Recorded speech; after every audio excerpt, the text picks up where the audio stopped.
اللهم إنك عفو تحب العفو فاعف عني اللهم إنك عفو تحب العفو فاعف عني اللهم إني أسألك يا الله بأنك الواحد الأحد الصمد الذي لم يلد ولم يولد ولم يكن له كفوا أحد أن تغفر لي ذنوبي إنك أنت الغفور الرحيم الحمد لله সমস্ত প্রশংসা আল্লাহ সুবহানাহু ওয়া তাআলার জন্য, যিনি আমাদেরকে পবিত্র রমাদানের 23 রমাদান চতুর্থ জুমা রমাদানের শেষ দশকের মাগফিরাত রহমত মাগফিরাত পাঠ করে আল্লাহ রাব্বুল আলামিন নাজাতের দশকে গত জুমার ন্যায় আবার উপস্থিত করে দিলেন। আমরা সেই মহান রবের দরবারে উঁচু কণ্ঠে শুকরিয়া আদায় করি, আলহামদুলিল্লাহ। রব্বানা লাকাল হামদ হামদান কাসীরান তাইয়িবান মুবারাকান ফি ইয়া রব লাকাল হামদ কামা ইয়ানবাগি লিজালালি ওয়াজহিকা ওয়া লিআযীমি সুলতানিক। সম্মানিত ভাইরা আমার, আমরা এই রমজান মাসের একদম শেষ প্রান্তে চলে আসছি। আজকে 23 রমাদান হবে। যদি 29টা হয় তাহলে আগামী শুক্রবার ঈদ, তার মানে আর এক জুমা আমরা পাবো না। আর যদি 30টা হয় তাহলে শুক্রবারে 30টা রোজা পূর্ণ হবে, শনিবারে ঈদ হবে। তার মানে ধরেন আমরা এটা শেষ জুমা রমজানের। তা আমরা আজকে রমজানের শেষ 10 দিনের আমল সম্পর্কে আমরা আলোচনা শুনব এবং সেইগুলো আমরা আমাদের নিজেদের মধ্যে আমরা সেট করে নিব। যেহেতু রমাদান পেয়ে কোনো ব্যক্তি যদি তার গুনাহ মাফ করাইতে না পারে, নবীজি বলেন জিবরাইলের মাধ্যমে ওই ব্যক্তি কি হয়ে যাক। এই যে দেখেন, যারা রোজা রাখছে তাদের দিন কিন্তু কেটেই গেছে, যারা তারাবি পড়ছে রাত কিন্তু কেটেই গেছে। কষ্টে কাটুক আর জাম্মি কাটুক, দিন রাত কিন্তু পার হয়ে গেছে। 23টা রোজা আজকে পূর্ণ হতে চলছে, কিন্তু অবহেলা করে যারা রোজা রাখতে পারে নাই তারা তো কপাল পোড়া। এজন্য আমরা মহান রবের দরবারে আরো একবার শুকরিয়া আদায় করি যে আল্লাহ রাব্বুল আলামিন আমাদেরকে রোজা রাখার তৌফিক এবং সামর্থ্য দিলেন। আমরা আরো একবার শুকরিয়া আদায় করি, আলহামদুলিল্লাহ। আল্লাহ তাআলা আমাদের এই রোজা কবুল করে নেন এবং এই রোজা আমাদের জন্য সুপারিশকারী বানিয়ে দেন। এই রোজা আমাদের জন্য জাহান্নামের আগুন থেকে বাঁচার ঢাল বানিয়ে দেন। আমরা বলি আমিন। আমরা এখানে যারা আসছি ইমানের সহিত সওয়াবের আশায় রোজা এবং তারাবি করি নাকি? আর কোনো তো উদ্দেশ্য নাই, উদ্দেশ্য একটা, সেটা হচ্ছে সওয়াব। আমরা এর বিনিময় রয়ান নামক দরজা দিয়ে জান্নাতে যেতে চাই। এই জন্য আল্লাহ রাব্বুল আলামিন আমাদের সেই জান্নাতের মালিক বানিয়ে দেন, জাহান্নামের আগুন থেকে আল্লাহ রাব্বুল আলামিন আমাদের মুক্তি দিয়ে দেন। রমজানের শেষ দশকের আমল সম্পর্কে আজকে আমরা শেষ 10 দিনের আমল সম্পর্কে আজকে আমরা আলোচনা করব। 1 নম্বর হচ্ছে রমজানের শেষ 10 দিনের ইবাদতের মাত্রা বৃদ্ধি করা।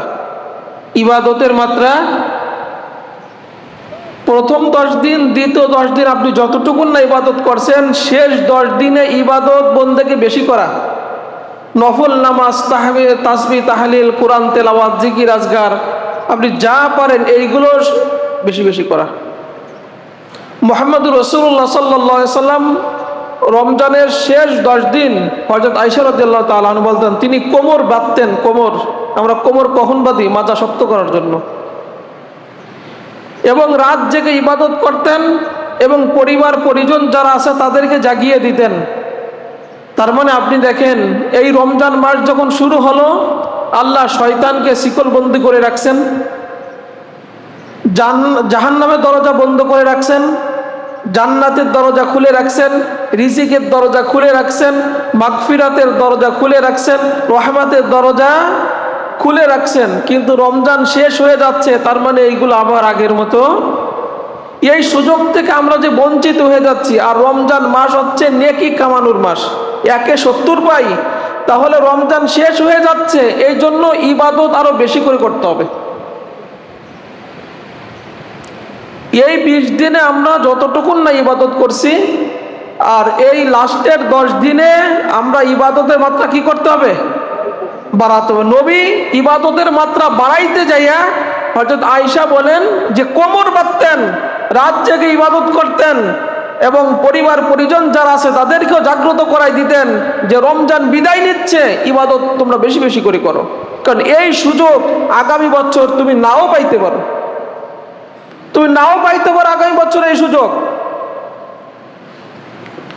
এই যে গতকালে আপনারা দেখছেন অনেকে, এই যে খুলনায় বাগেরহাট থেকে নতুন বিয়ে করে বউ নিয়ে হাইস গাড়িতে 14 জন একই পরিবারে, নতুন বউ নিয়ে বর আসতেছে বাড়ির দিকে এই রাতে, 14 জন একই পরিবারে নৌবাহিনীর গাড়ির সাথে অ্যাক্সিডেন্ট করে সেই 14 জন বর কনে, নতুন বউ নতুন বর সহ 14 জন একই পরিবারে একই গাড়ির মধ্যে সব দুনিয়া থেকে বিদায় নিছে।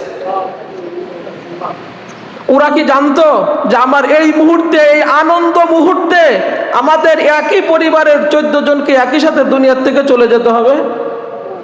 অথচ তাদের মনে কত স্বপ্ন ছিল। তা এই জন্য মুহাম্মদুর রাসূলুল্লাহ সাল্লাল্লাহু আলাইহি সাল্লাম বলেন, রমজানের শেষ দশক তোমরা ইবাদতের মাত্রা বাড়াইয়া দাও, কারণ আগামী বছর তুমি এই রমজান নাও পাইতে পারো, তোমার কপালে নসিব নাও হইতে পারে, দুনিয়ার থেকে তুমি যে কোনো সময় চলে যেতে পারো। এই জন্য এখনের থেকে রমজানের শেষ দশক আসলে নবীজি কোমর বাঁধতেন, রাত জেগে ইবাদত করতেন, পরিবার পরিজনকেও জাগাই দিতেন। এই জন্য রমজানের শেষ দশকে ইবাদতের মাত্রা বেশি করা। কারণ আল্লাহ রাব্বুল আলামিন আমাদের দুনিয়াতে পাঠিয়েছেন তো ইবাদত করার জন্য, নাকি? দুনিয়াতে পাঠাইছেন কি জন্য? ওমা খলাকতুল জিন্না ওয়াল ইনসা ইল্লা লিয়াবুদুন। আমি জিন আর মানুষকে দুনিয়ায় পাঠাইছি আমার ইবাদত করার জন্য। আর রমজান হচ্ছে ইবাদত বেশি করার মাস, নেকি বেশি কামানোর মাস, যেহেতু শয়তানকে আল্লাহ তাআলা শিকলবন্দি করে রাখছেন। এজন্য বেশি বেশি করে ইবাদত করা। নবীজি রাত জেগে যখন ইবাদত করতেন পা ফুলে যেত, পানি বের হতো। হযরত আয়েশা বলতেন, ইয়া রাসূলুল্লাহ সাল্লাল্লাহু আলাইহি সাল্লাম, আল্লাহ তো আপনার পিছনের সামনের সব গুনাহ মাফ করে দিয়েছে, আপনি এত ইবাদত বেশি কেন করেন?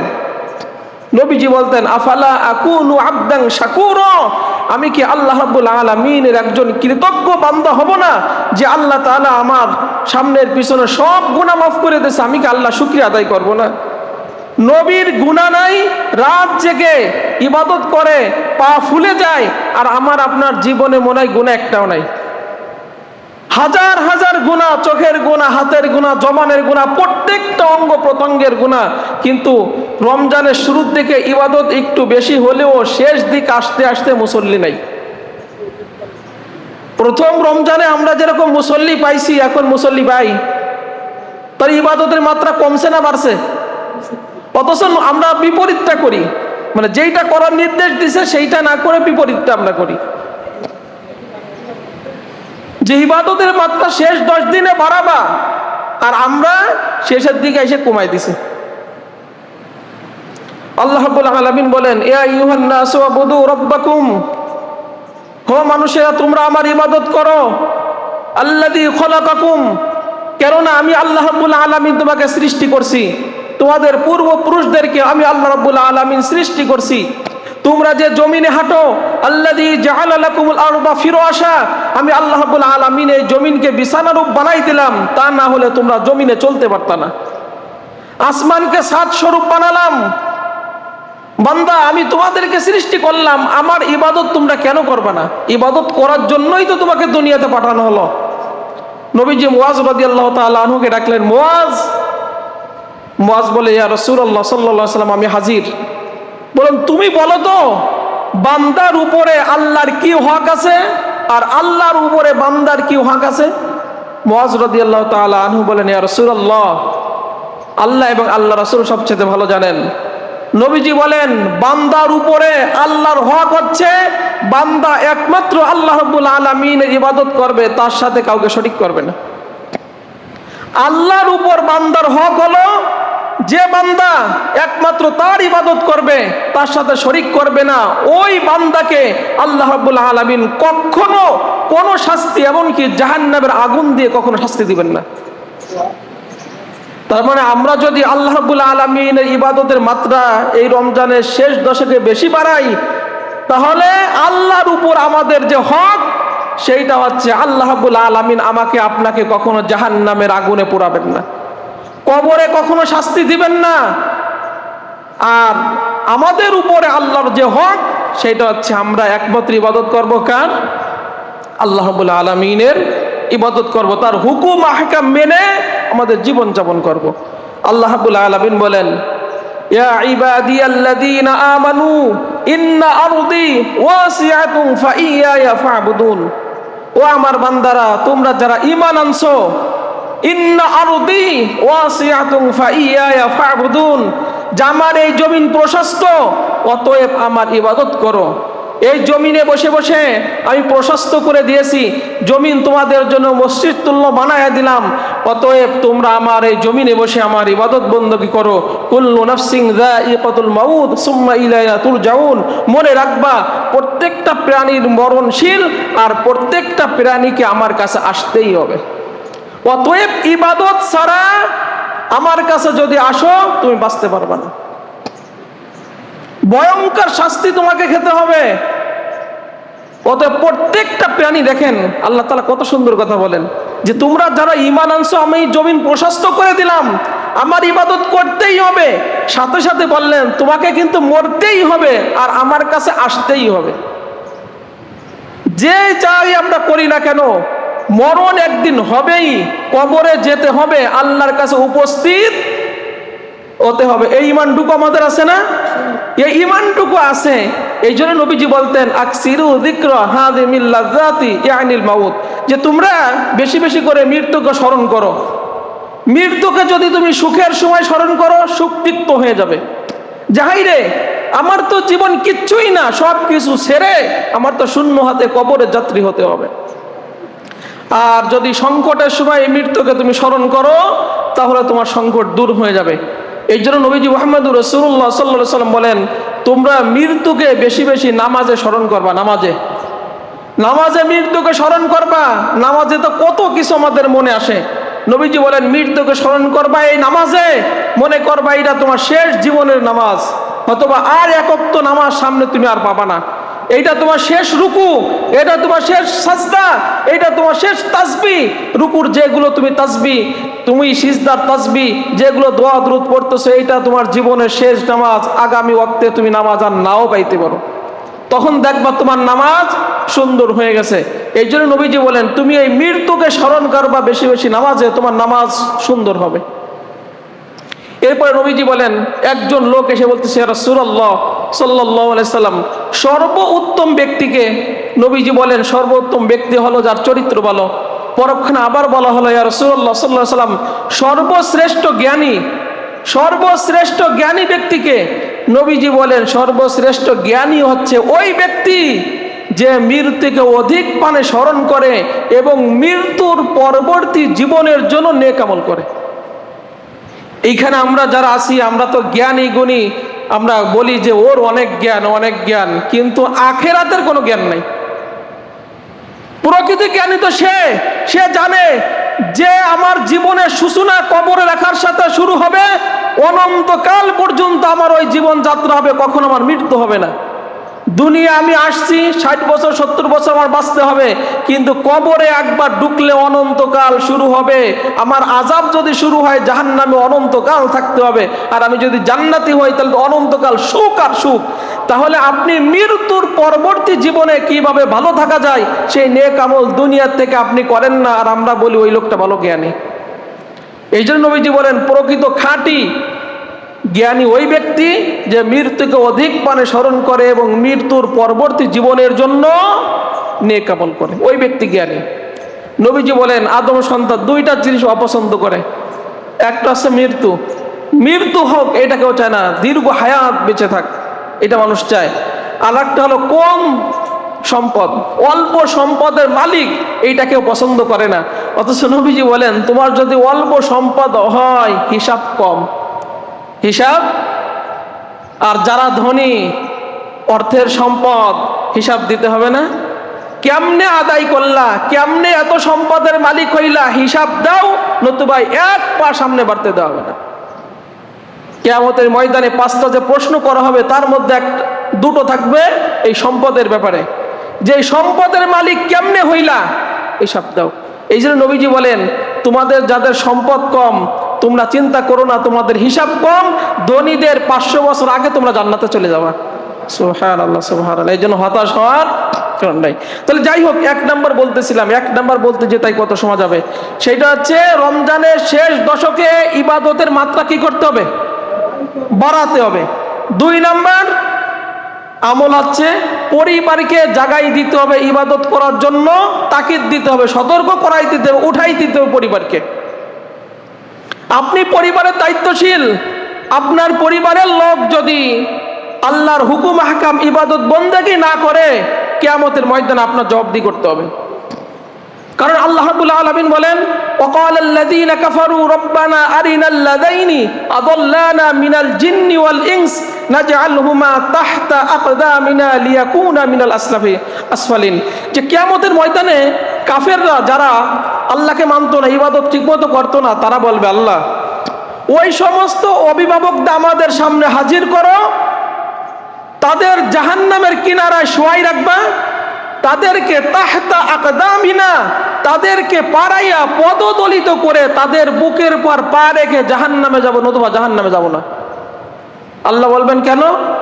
আমার এই পিতামাতা আমাকে কখনো ইবাদতের কথা বলে নাই, নামাজের কথা বলে নাই, রোজার কথা বলে নাই, তারাবির কথা বলে নাই, কুরআন তেলাওয়াতের কথা বলে নাই, দুনিয়ার সব বলছে। এই জন্য পরিবারকে নবী জাগাই দিতেন, নিজ ইবাদত করতেন।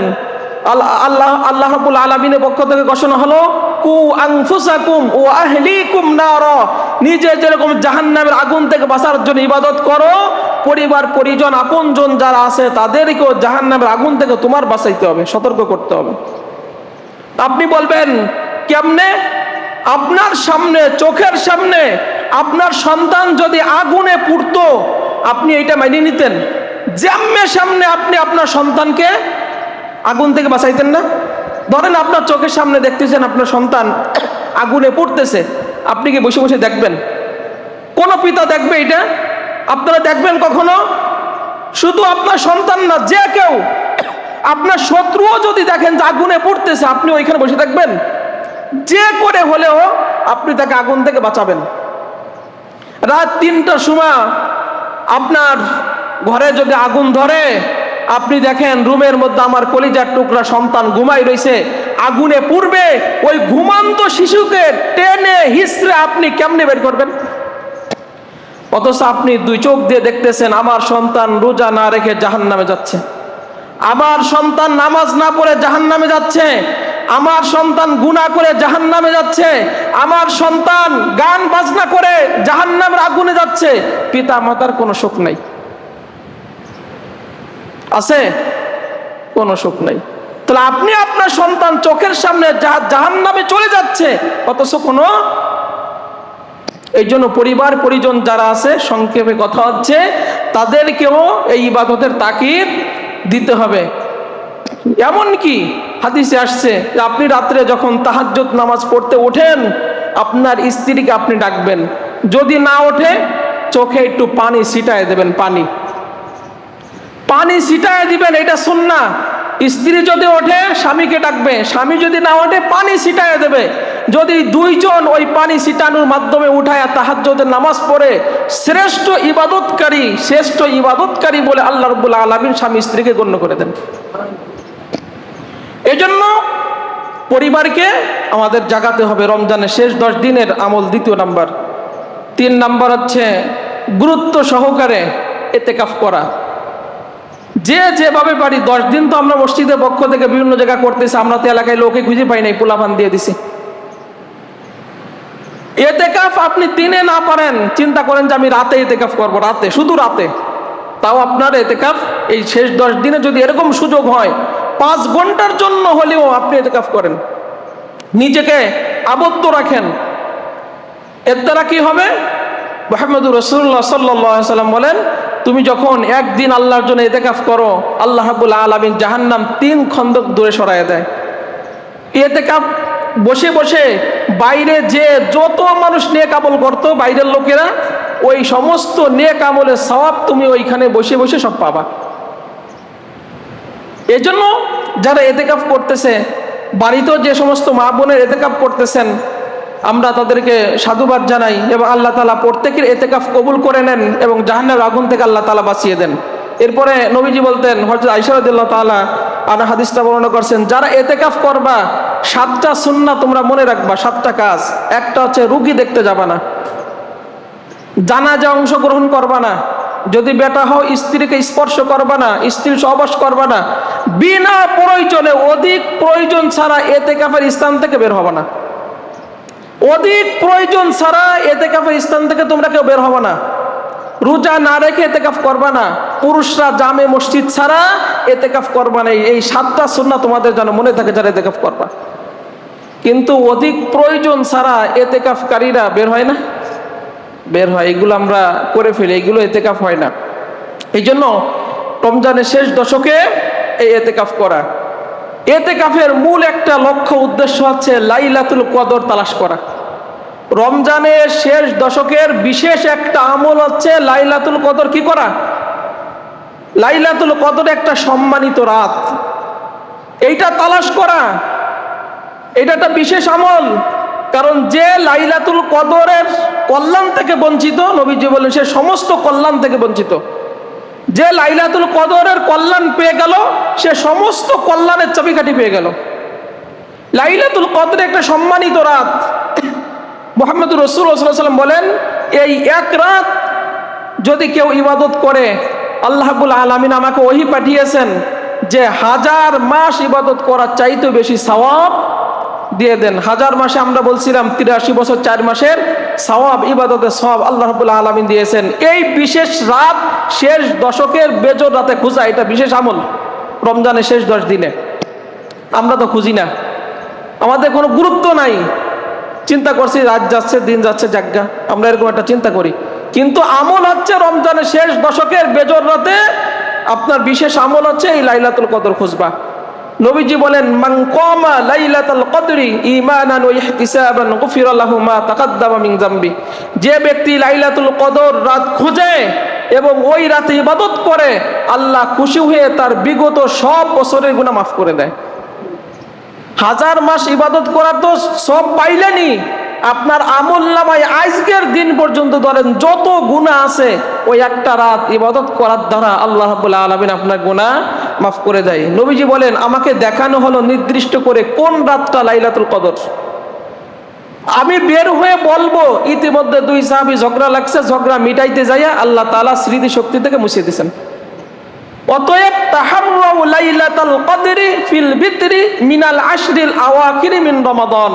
তোমরা রমজানের শেষ দশকের বেজর রাত 21, 23, 25, 27, 29 এই রাতগুলোই তোমরা লাইলাতুল কদর খুঁজবা, অবশ্যই তোমরা পেয়ে যাবা। তার মানে এই বেজর রাতগুলো যদি আমরা ইবাদত করি, তাহলে এই লাইলাতুল কদর পেয়ে যাবো। আর যদি পেয়ে যাই, আমাদের ভাগ্য খুলে গেল, 83 বছর 4 মাসের ইবাদতের সওয়াব রব্বুল আলামিন দিয়ে দিলেন, জীবনের গুনাহগুলো আল্লাহ রাব্বুল আলামিন মাফ করে দিলেন। হযরত আয়েশা রাদিয়াল্লাহু তাআলা আনহা প্রশ্ন করলেন, ইয়া রাসূলুল্লাহ সাল্লাল্লাহু আলাইহি সাল্লাম, আমি যদি জানতে পারি যে আজকে রাতে এই লাইলাতুল কদর, আমি কি করতাম? আমি জানছি যে আজকে রাতটা লাইলাতুল কদরের রাত। মুহাম্মদুর রাসূলুল্লাহ সাল্লাল্লাহু আলাইহি সাল্লাম বলেন, তাহলে তুমি পড়বে আল্লাহুম্মা ইন্নাকা আফুউন তুহিব্বুল আফওয়া ফাআফু আননি। মুখস্থ করবেন, প্রত্যেকে মুখস্থ করবেন যে আল্লাহ আপনি তো ক্ষমাশীল, ক্ষমা করতে ভালোবাসেন, সুতরাং আপনি আপনার বান্দা অথবা বান্দিকে আপনি মাফ করে দেন। বারবার এই দোয়া পড়বেন, আল্লাহুম্মা ইন্নাকা আফুউন তুহিব্বুল আফওয়া ফাআফু আন্নি। আল্লাহ আপনি ক্ষমাশীল, ক্ষমা করতে ভালোবাসেন, সুতরাং আমি গুনাহগার বান্দাকে আল্লাহ তাআলা আপনি মাফ করে দেন। এইটা করবেন। লাইলাতুল কদরের কিছু চিহ্নিত আছে, আলামত আছে। নবীজি বলেন ওই রাতটা হবে স্বচ্ছ, পরিষ্কার, স্বচ্ছ পরিষ্কার, শান্তিপূর্ণ, চাঁদের আলোর মতো পরিষ্কার মনে হবে রাতটা। মৃদু হাওয়া, মৃদু বাতাস প্রবাহিত হবে, হালকা বৃষ্টি হতে পারে। ওই রাতটা খুব শান্তিময় লাগবে, মনের মধ্যে আলাদাটা উৎফুল্ল লাগবে, আকাশের তারকাগুলি জ্বলজ্বল করতে থাকবে। সকালবেলা সূর্য উঠবে কিরণহীন অবস্থায়, কোনো সূর্যই তাপ থাকবে না। থালার মতো বড় একটা সূর্য উঠবে, কিন্তু সূর্যই কোনো কি থাকবে না, তাপ থাকবে, কোনো হিট থাকবে না। কিছু আলামত মুহাম্মদুর রাসূলুল্লাহ সাল্লাল্লাহু আলাইহি ওয়াসাল্লাম দিয়েছেন। এই রাতের ব্যাপারে আল্লাহ তাআলা একটা সূরাই নাজিল করছেন, সূরা কদর। কোন সূরা? ইন্না আনজালনাহু ফি লাইলাতিল কদর। নিশ্চয় আমি এই কোরআন নাজিল করছি এই সম্মানিত কদরের রাতে। ওমা আদরাকা মা লাইলাতুল কদর। তোমরা কি জানতে চাও এই কদর রাতটা কি, সম্মানিত রাতটা কি? লাইলাতুল কদরি খায়রুম মিন আলফি শাহর। এই রাতটা এমন সম্মানিত রাত, আমার কোনো বান্দা যদি এই একটা রাত ইবাদত করে, আমি আল্লাহ রাব্বুল আলামিন 1000 মাস ইবাদত করা সওয়াব বান্দার আমলনামায় দান করে দিই। তানাজ্জালুল মালাইকাতু ওয়ার রূহু ফিহা বিইذনি রাব্বিহিম মিন কুল আমর। আমার আদেশে জিবরাইল আলাইহিস সালাম একদল ফেরেশতা নিয়ে জমিন ভ্রমণ করে। তারা দেখে যে কোন কোন বান্দারা এই লাইলাতুল কদর খুঁজে খুঁজে ইবাদত করতেছে, তাসবিহ তাহলিল কুরআন তেলাওয়াত করতেছে, আল্লাহর জিকির করতেছে। ওই সমস্ত বান্দাদের জন্য ফজর পর্যন্ত কল্যাণের দোয়া করা, মাগফিরাতের জিবরাইল আলাইহিস সালাম দোয়া করতে থাকে। এই হাদিসের একটা, এই কোরআনের এই আয়াতের একটা তাফসীর আসছে, সেটা হচ্ছে জিবরাইল আলাইহিস সালাম যখন আল্লাহ তাআলা অর্ডার পান কদরের রাতে সূর্য ডোবার সাথে সাথে একদল ফেরেশতা নিয়ে দুনিয়ায় ভ্রমণ করেন। প্রথমে এসে তার সিজদায় পড়ে যান ফেরেশতারা। সিজদায় পড়ে আল্লাহর কাছে দোয়া করে, আল্লাহ তোমার যে সমস্ত বান্দারা এই লাইলাতুল কদর খুঁজতেছে, ইবাদত করতেছে, তাদের জীবনে সব গুনাহ মাফ করে দাও, তাদের উপর তোমার রহমত বর্ষণ করো। সিজদা থেকে উঠে তারা বিচরণ করে, যে দেখে কারা কারা ইবাদত করতেছে। জিবরাইল আলাইহিস সালাম, ওই হাদিসের মধ্যে আসছে যে ওই ইবাদতকারীকে তখন স্পর্শ করে অথবা করমর্দন করে। তা জিবরাইল আলাইহিস সালামের হাত যখন ওই ইবাদতকারীর স্পর্শ হয়, তখন শরীরের পশমগুলো দাঁড়ায় যায়, চোখ বেয়ে বেয়ে অনায়াসে পানি পড়ে, হৃদয়টা গলে যায়। ওই দিন তার ইবাদত করতে ওই রাতে খুব ভাল লাগে।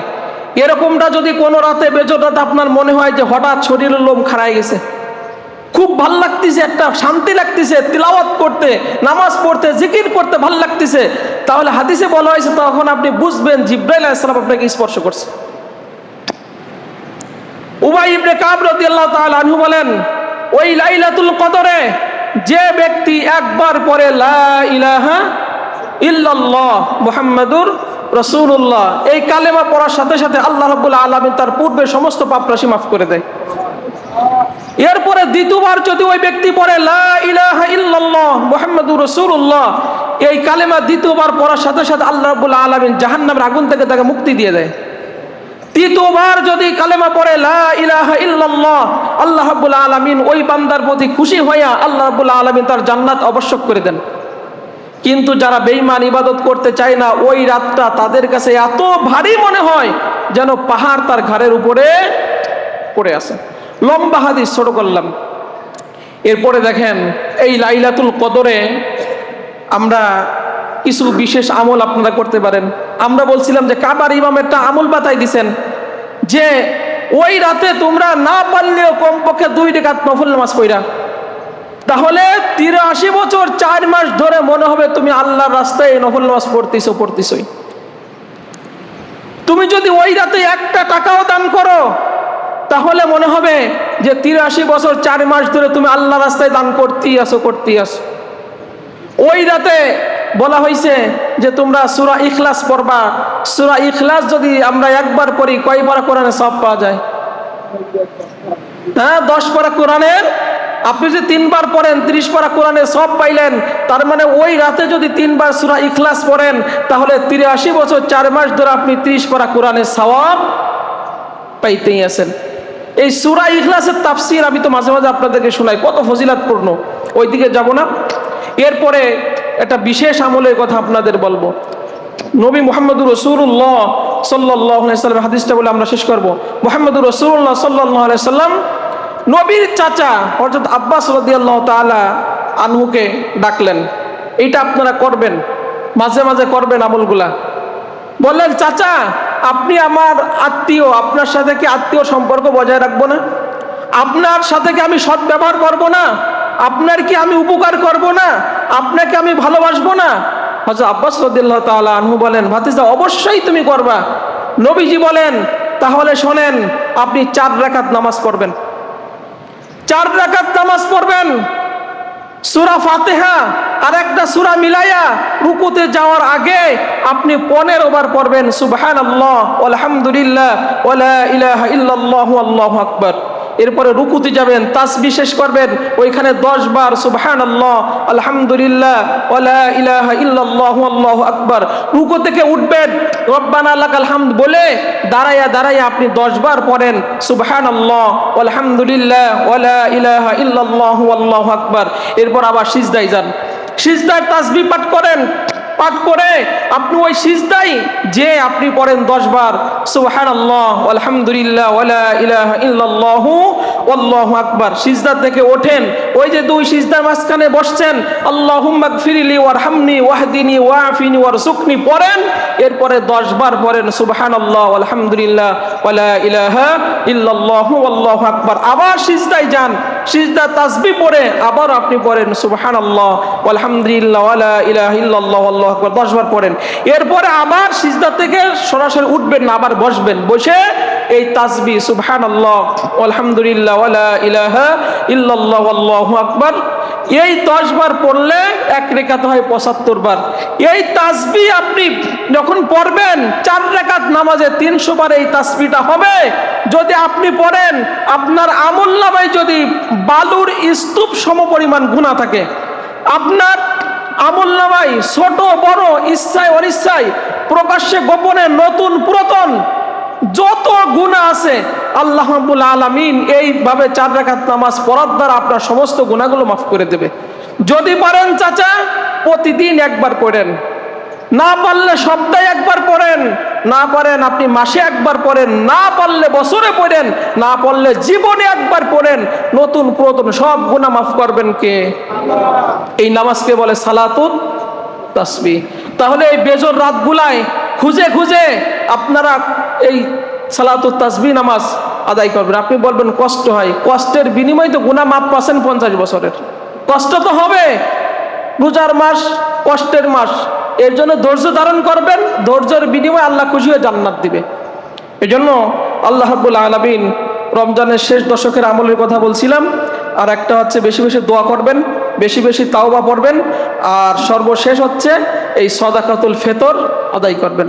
সদকা ফিতর বিস্তারিত বলছি না কি জন্য দিবেন, এইটা রোজার একটা জাকাত, গরিব মানুষের ঈদের একটা বোনাস, এক কথা আমরা বললাম আর কি। এইটা দিবেন ঈদগাহে যাওয়ার আগে। যদি রোজা 29টা হয় শুক্রবারে ঈদ, আর রোজা যদি 30টা হয় শনিবারে ঈদ। তা আল্লাহ রাব্বুল আলামিন আমাদের সবাইকে এই রোজা এবং তারাবি এবং যা কিছু শুনছি আল্লাহ তাআলা কবুল করুক, আমরা বলি আমিন।